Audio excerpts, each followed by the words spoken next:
दोस्तों, पिछले भाग में आपने देखा कि शिल्पा का पति विवेक नहीं मिल रहा होता। फिर शिल्पा पुलिस में कंप्लेंट करवाती है।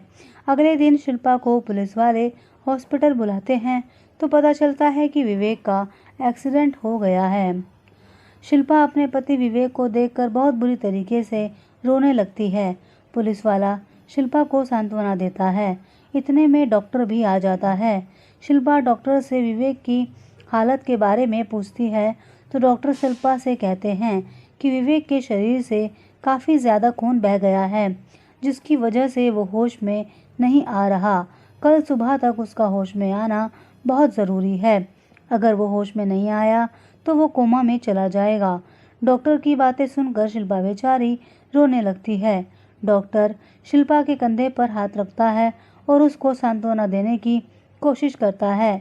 डॉक्टर कहता है कि हम अपना काम कर रहे हैं, आप भी भगवान से प्रार्थना कीजिए कि वो विवेक को जल्द से जल्द ठीक करे। शिल्पा हॉस्पिटल में विवेक की बहुत सेवा करती है। अगले दिन डॉक्टर विवेक का चेकअप कर रहे होते हैं तो अचानक से विवेक को होश आने लगता है। विवेक को होश आता हुआ देखकर शिल्पा बहुत खुश हो जाती है, लेकिन पूरा चेकअप करने के बाद डॉक्टर शिल्पा को बताते हैं कि विवेक को होश तो आ चुका है, लेकिन उसके पैर काम नहीं कर रहे। शिल्पा बहुत परेशान हो जाती है और डॉक्टर से पूछती है, क्या अब विवेक कभी भी नहीं चल पाएगा? लेकिन डॉक्टर कहते हैं कि विवेक का थोड़ा लंबा इलाज चलेगा, उसके बाद धीरे धीरे करके वो अपने पैरों पर भी खड़ा होना शुरू हो जाएगा। बस विवेक को बहुत ही ज़्यादा देखभाल की ज़रूरत है। शिल्पा कहती है, डॉक्टर साहब, आप उसकी चिंता मत कीजिए, मैं विवेक की देखभाल करने में कोई भी कमी नहीं करूँगी। फिर डॉक्टर से शिल्पा कहते हैं कि विवेक का इलाज तो हो जाएगा, लेकिन उसमें खर्चा बहुत ज़्यादा आएगा। शिल्पा डॉक्टर से कहती है, डॉक्टर साहब, विवेक के सिवा मेरा इस दुनिया में कोई नहीं है। मेरे पास जो कुछ भी है मैं सब कुछ लगा दूंगी, लेकिन विवेक को कुछ नहीं होने दूंगी। शिल्पा घर में जो भी पैसे रखे हुए होते हैं वो लेकर आती है और हॉस्पिटल में जमा करवा देती है। इलाज से विवेक की हालत में धीरे धीरे करके सुधार तो आ रहा होता है, लेकिन शिल्पा को ये समझ नहीं आता कि वो इतने सारे पैसे कहाँ से लेकर आए। शिल्पा सोचती है विवेक को खाना खिला रही होती है तो विवेक शिल्पा से धीरे धीरे पूछता है, शिल्पा, तुम इतनी परेशान क्यों हो? क्या बात है? शिल्पा विवेक को कुछ नहीं बताती और कहती है, बस मैं इतना ही चाहती हूँ कि आप ठीक हो जाएं। विवेक कहता है, शिल्पा, मुझे पता है मेरे इलाज में काफ़ी पैसा खर्च हो रहा होगा और हमारे पास इतने पैसे भी नहीं। तुम चिंता मत करो, मैं एक बार ठीक हो जाऊँ मैं सब कुछ दोबारा से ठीक कर दूंगा। शिल्पा विवेक की तरफ देखकर मुस्कुराती है और कहती है, आप चिंता मत कीजिए, मैं आपके इलाज के लिए अपने सारे गहने बेच दूंगी।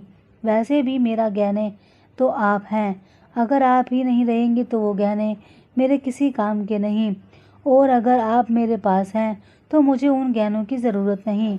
शिल्पा विवेक की तरफ मुस्कुराती है और उसको खाना खिलाकर दोबारा से घर की तरफ जाती है। शिल्पा अपने सारे गहने बेच देती है और उनसे मिले हुए पैसों से अपने पति का इलाज करवाती है, लेकिन धीरे धीरे करके वो पैसे भी ख़त्म हो चले होते हैं। अब शिल्पा के पास कोई भी रास्ता नहीं होता, वो पैसे कहाँ से लेकर आए। शिल्पा सभी जानने वालों से मदद के लिए कहती है, कहीं से उसको मदद मिलती है और कहीं से नहीं मिलती। धीरे धीरे करके विवेक की हालत में सुधार आ रहा है, लेकिन अभी भी विवेक इस लायक नहीं बन पाया कि वो अपने पैरों पर खड़ा हो सके। अभी उसको और इलाज की ज़रूरत है। शिल्पा सोचती है कि अगर विवेक का इलाज बीच में ही छूट गया तो वो ज़िंदगी में दोबारा कभी भी अपने पैरों पर खड़ा नहीं हो पाएगा। इसलिए शिल्पा फिर से जुट जाती है विवेक के इलाज के लिए पैसे इकट्ठा करने में। जब शिल्पा को कोई भी रास्ता दिखाई नहीं देता तो वो सोचती है कि वो घर को गिरवी रख दे, जिससे विवेक का इलाज ही पूरा हो जाए। घर तो हम दोबारा भी ले लेंगे। शिल्पा अपनी पूरी कोशिशों के बाद भी इस काम को कामयाब नहीं कर पाती। सभी लोग ये कहते हैं कि कम से कम 2-3 महीने तो लग ही जाएंगे, उससे पहले पैसे नहीं मिल पाएंगे। शिल्पा विवेक को अपनी परेशानी बता भी नहीं सकती, क्योंकि इस समय विवेक इस हालत में है नहीं। कि वो शिल्पा की कोई मदद कर पाए। अगर शिल्पा विवेक को परेशानी बता भी दे तो विवेक सिर्फ परेशान होने के सिवा कुछ नहीं कर सकता।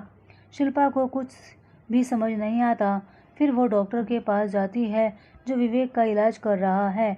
शिल्पा डॉक्टर के रूम में जाती है और डॉक्टर को अपनी सारी परेशानी बताती है कि वो इलाज के पैसे अपना घर बेचकर बाद में दे देगी, अभी आप उसका इलाज कर दीजिए।